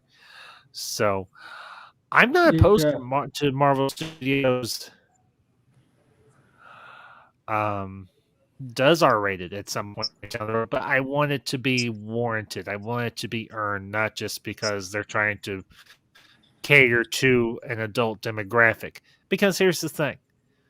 Adults like myself will still go watch MCU properties, whether it's streaming or in theater. Either way, you know, with Hawkeye's going to get rather intense at some points. it just depends on how much. But I would wager at some point down the road within the next couple of years, we will probably start seeing more R-rated, but it will be warranted. It won't just be for the hell of it. That's why they Isn't, bring the Netflix. Isn't Disney Plus thinking about, or Disney thinking about doing a specifically more adult kind of rated Disney thing? Yes. Well, yes. You kind of have that already with Hulu, with a lot of the series that are on Hulu. Right. Yeah. right? Well, I think they want to put it under the Disney name. Isn't there next Alien? Isn't it when there? Isn't the next, was it Alien or Predator getting a movie? Predator was supposed to be anyway. So that's gonna be what I rated heard. R, and that's Disney, right? Disney owns Predator now. That here's genre, right? That has to be rated R, yeah. right? Well, yeah, because anything that was under 20th Century Fox, Yeah. when the merger the buyout took place between Disney and them, they got everything that 20th Century owns, lock, stock, and barrel. So it's just a question of. I think they are going to start a more adult type service, Disney, supposedly. You know, and if they do, great. And then they'll probably just merge Hulu into that basically, and just drop Hulu. You know, potentially. So, but well, I don't. I've got one other potential topic that we can discuss and anything before we wrap up for the evening. How many of you guys have watched the Masters of the Universe series over on Netflix? Yep. What's in it? No. Do you have a number one? No. Okay. Well, hey, that's cool. Yeah, I don't. I actually. Hey, that's cool. Like I said, number one, that's cool. I actually had the opportunity. I watched part one of Revelations a few weeks ago, and then I actually sat down and watched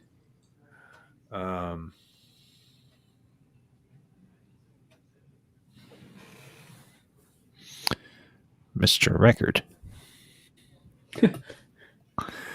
Okay. Mr. Record, good evening. I think this is my first time seeing you in my chat, so thank you for being here tonight. So, but I actually sat down the other night and I watched part 2 of, well, actually it was last night, it was Friday night of Masters of the Universe Revelation. And I have to admit, watching those two series now, or both parts, I was pleasantly surprised. I was very, very surprised with what they did with that series. And they even left it open for a continuation if they decide to do one. So, Aaron, Tim, being you two had a chance to watch it and everything, what were your thoughts on part 2? Or did you all get a chance to watch part 2 of Masters of the Universe Revelations? I like part 2. I really love the battle scene between Evil Lyn and versus Skeletor and He-Man. I really love that battle, and when she decided to overthrow basically Skeletor and turn on him, and she wanted to basically extinguish life because all she saw was nothing but pain and suffering.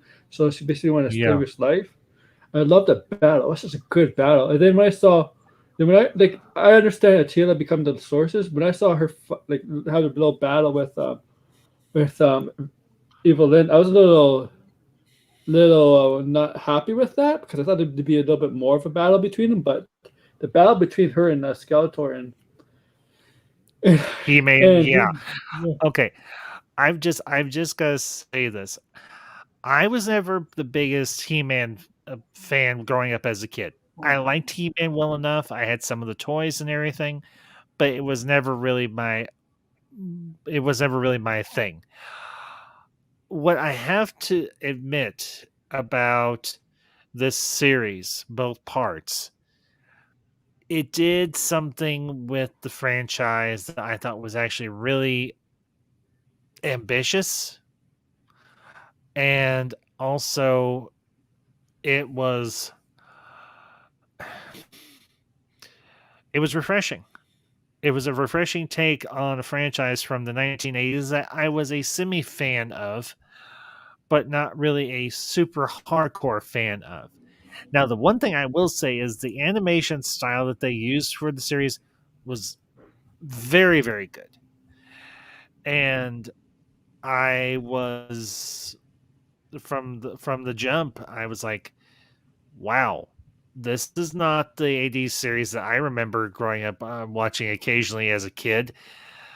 This dealt with a lot of hard, heavy stuff, and I might do a separate video on that at some point or anything. But just to kind of get my initial thoughts out there about Masters of the Universe Revelation, I was very impressed. I was honestly very impressed with the story that they told. I was impressed with the animation style. I was impressed with some of the risks that they took. They took some legitimately big risks with some of the stuff that they did in this series. And I will say this. I think Kevin Smith got a lot of undue hate and a lot of unwarranted hate for Stuff his before involvement. Before the second series came out. Before the second part Exactly. came out. Exactly. They thought she was going to be next because they thought she was going to be He-Man, right? No, and you know what the crazy thing was? The fact that they developed a relationship between Duncan Man-at-Arms and Tila's mother. I was like, and they had the child, they had Tila together. But she felt she had to leave. She felt she had to go away because she had her duty as the sorceress of Grayskull. And for me, this will definitely, now that both parts are up on Netflix, I'm definitely going to go back and rewatch them so I can watch them from start to finish all the way through so I can get the full narrative. But it was one hell of a show. It really, really was. So, Aaron, go ahead. Those people are complaining about like, oh, Tila's going to play He-Man, but they have to understand the show cannot just all about He-Man. Yes, He-Man is the main hero, the hero of Eternia, right? The one that's gonna, the one everybody follows, gives hope. But in a good show or in a good movie, anything, it has to be. You have to develop characters for support characters or other main characters, and that's what they did with Tila. With Attila, that's what they did with Attila's friend. I forget her name. Sorry. That's what they did with Evil Lynn. They gave her they gave her history and why she became how she got to Skeletor, and then how she became the you got the He-Man, the power, and then the sources. She became the sources, then she became the power, and she became basically a kind of like a goddess. They have to understand you can't just develop about one character. A good show, a good movie, anything. There has to be development for all the characters that are going to be prominent in the show. Yes, I wholeheartedly agree with you, Aaron. Thank you. And I'll bring up your comment here, Marcus. And people said it was woke and all about Tila. Tila was partly the focus of the series, yes, because this was very much her journey. But we also had time with everybody else. We had time with Adam. We had time with Man-at-Arms. We had time with the new character, Andra. Tila's... That's the character, yeah. Yeah. And I think what they were able to do was create a series that was a lot more mature for a mature audience like myself, as someone who is a child of the 80s and is familiar with He-Man, not like super steeped in the history and the lore and everything. And I will say this: they took a cartoon concept in terms of the end of the cartoon from the '80s for Masters of the Universe, which, just in my perspective, was a glorified commercial. And they were actually able to tell a really interesting story in terms of the dynamics of legacy and the use of power and the matter of interpersonal relationships and how keeping secrets can both be justifiable but also at the same time very damaging. Can I just say about even And Lena Headley, when she voiced her perfectly, like I felt like Cersei was Evil Lynn. yeah, well, and here's the crazy thing too, and I never realized this until I watched the credits. One of my all-time favorite actresses from the 1990s did the voice of Tila, Sarah Michelle Yeah, Gellar. I'm like, is that Sarah Michelle Gellar? Is yeah. that Buffy? Is that Buffy's voice coming out of Tila? I can dig it. And they had such nice little callbacks to the original cartoon and so on with certain characters. And I mean, then of course you get that teaser at the end after Evelyn has been convinced to turn aside from what she plans on doing. Because she saw the good. And yeah, and you see Skeletor back with Triclops and Trapjaw and all of them, and then the I, motherboard yeah, transforms into a robot, and then you see a holographic image of the emblem of the Horde or I love that. I Hordak, mean, so we're probably gonna get a part 3, or potentially. And if I they mean, do it, great. That I would be love great how if they do it. I love how Skeletor cannot get over his hate for He-Man, because He-Man, when He-Man got the sword and did I got the power, he also gave Skeletor a boost, right, to become the what Skeletor was Skelegog? after he came back. Yes, He says, Skelegog. "Why did it?" Yeah, he was like, "Why did he do that? Because I want you to feel what it's like to save Eternia." But that couldn't convince Skeletor, because Skeletor turned on him during the war outside, and Mhm. and I love Evelyn's reasoning for turning on Skeletor, because Evelyn joined Skeletor because she was lost, obviously, but there had to be direction, she had to be something. But what she saw as Skeletor was more of a just basically his reason for becoming having this power is just to get rid of He-Man, and there's no direction after that. Like, what's your plan after that? That she basically asked him, if you kill He-Man, what's your plan after? And he had no answer, basically. Yeah, because for him, no other answer is needed. Once he accomplishes his goal, nothing else matters. He-Man's his goal. That's it. Yeah.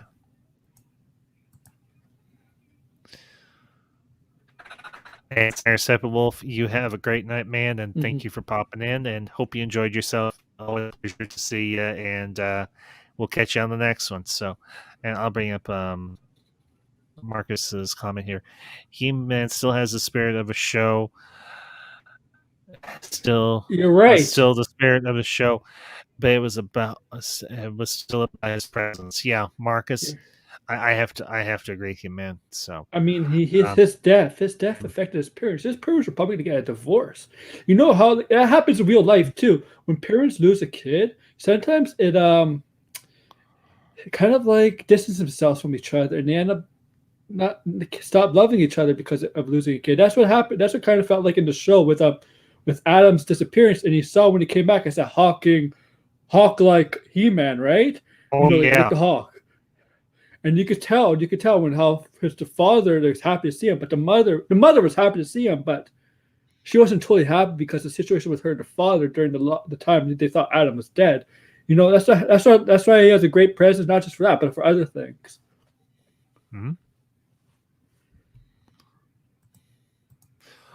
Well, and the other thing with the He-Man series, everybody got to have their moment in the sun. It wasn't just He-Man. Little Orko came back from the dead, and he was a freaking badass. And even Cringer, and he was Battle Cat. he got to have his moments. Duncan and Man at Arms, his moments. Even the King and Queen, King Randor and his wife, they felt like more than just window dressing. They were actual people, people that you could relate to, and I thought that was a great thing if they did. So, like I said, I may have to do a separate video or a stream on Masters of the Universe Revelations and everything. But I wanted to take a few minutes and discuss it here and everything before we wrap up, because honestly, we've covered the topic for the night. I don't want to really belabor it and everything, but I did want to just spend a few minutes and talk about Masters of the Universe Revelation, because I will say this: Kevin Smith, you got it right. As a child of the '80s, talking to you, if you ever hear this, Kevin, you got it right, and thank you. Thank you for giving all of us '80s kids a nice little callback to a franchise that we all loved, to varying degrees. Myself, I wasn't hardcore, like I said, but with this, you got it right. So thank you. So, guys, I am going to yield the floor. I'm going to let you go around the horn. Tell the people where they can find you on social media and the internet. If you have channel, plug said channel, and then we will call it a night. The floor is yours. Whoever wants to go first. Well, you guys can find me on my YouTube channel, AWO Earn Order. I do a lot of different things on my channel, but I've been talking a lot of Marvel stuff lately, like the future of the Marvel, like where it's going in terms of the MCU, what I see, what I could possibly see happening. I did some videos on future villains, future heroes possibly happening, where Spider-Man No Way Home and Multiverse of Madness might lead us, stuff like that. I also do like wrestling content, but I haven't done wrestling in a while. But yeah, you can find me on the YouTube channel at AWO Order. Thank you. Yo, so I was grabbing something. He-Man. Actually, I'll just real quick. I did like it. Like, there's no woke tendencies at all. I just thought it was a different story. People were just mad at the marketing, or whatever, that maybe was misleading. But I went into it with an open head, and I actually liked it. I don't think it was fantastic the first season. I haven't watched the second season. Now that you guys told me, I might watch it tonight or whatever, because each episode's like a half hour long or something. So, but no, I dig the animation. I did like the first season. No issue with it. It was cool. But anyways, yeah. So what I got going on, Ambassador? Did you see, or are you seeing the House of Gucci? I haven't. Yeah, but I heard good things. Yeah. Honestly, Tim, I have not had a chance. I don't know when I'm gonna get around to it. It might be a little bit before I do get a chance to. I do want to see it, but it's something that me and Matt Ambassador have been wanting to see together. So I may wait until she's a little bit more on her feet and everything. She's still recovering from her surgery before we go check it out. But I am willing to give it a chance. So. Right on, Ryan. Well, on Monday, 8:30 p.m. ET, Peter's coming back and Josh is coming back, and then also Catherine's coming back. We're doing a spoiler panel on Monday, covering that film, cool. And then yep. And then on Wednesday, doing part 2 of Harry Potter stream. That is on 9 p.m. ET, and then I would still like to do the stream on Thursday tomorrow. I will watch Hawkeye episode 1 and 2.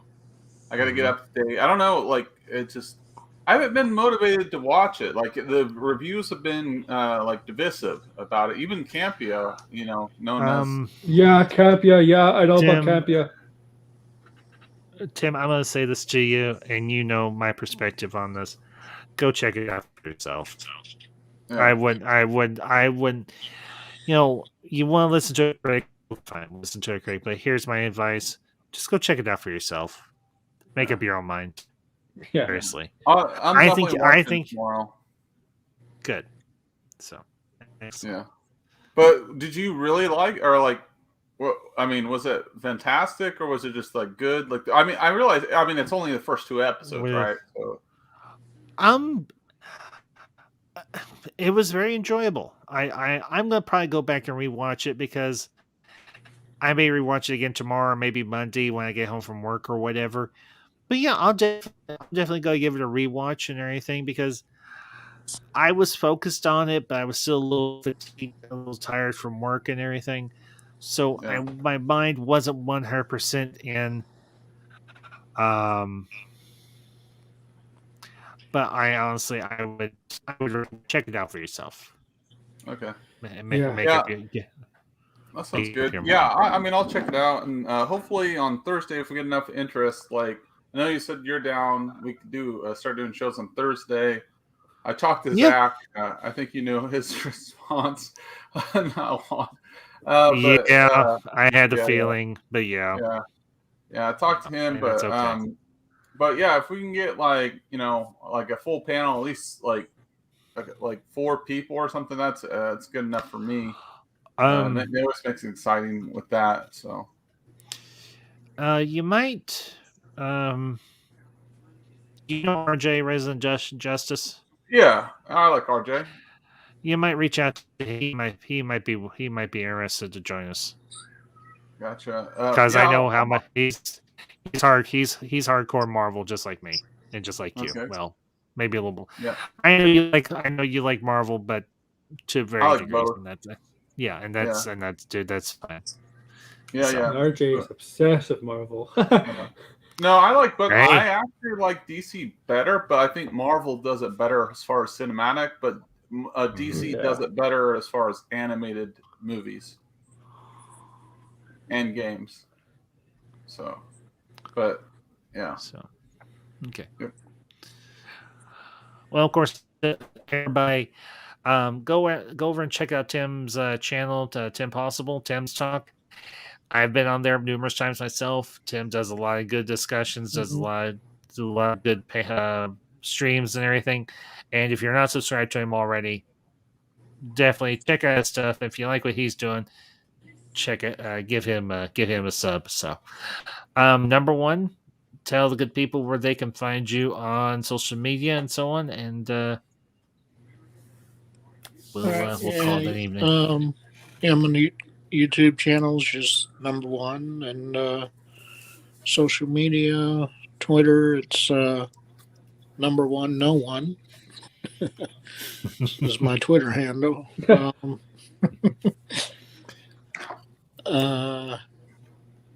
Those are the 2 main spots, I guess. Okay. So, well, anyways, folks, you know where you can find me. If you're here, you know how to find me. So, do want to let you all know I am playing out my content for next month. We'll of course be continuing my review of Council of Ones on Babylon 5 on Friday afternoons. Playing out my Christmas content for December. And also next month, we'll of course continue the reviews of Hawkeye. And going to be doing a 3-part series on the Lord of the Rings trilogy. Ooh, Nice. So, well, this is actually the 20th anniversary of the release of Fellowship of the Ring.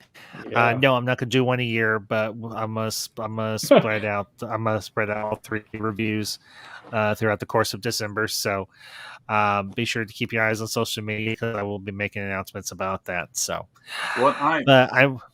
Yeah. No, what nights are you?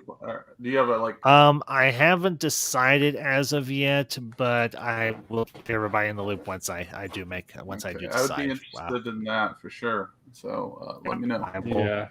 I will keep everybody in the loop. You know, Absolutely. you know, I don't know if you're probably gonna get. I know you don't have a good relationship with this guy, but Hans is a huge Lord of the Rings guy. Yeah, that'll be a cold day in hell. Pardon my French. So, anyways, ladies and gentlemen, thank you for being here tonight. Hope you enjoyed the stream. As I said at the start, if you've had a chance to watch Hawkeye, leave your comments down below about what you thought of the series thus far. And of course, we'll be back next week with our review and our discussion and reaction to episode 3. So, but that being said, folks, you have a great night and a great weekend wherever you're at. And we will see you next time. And until next time, these are the ambassadors. Signing off.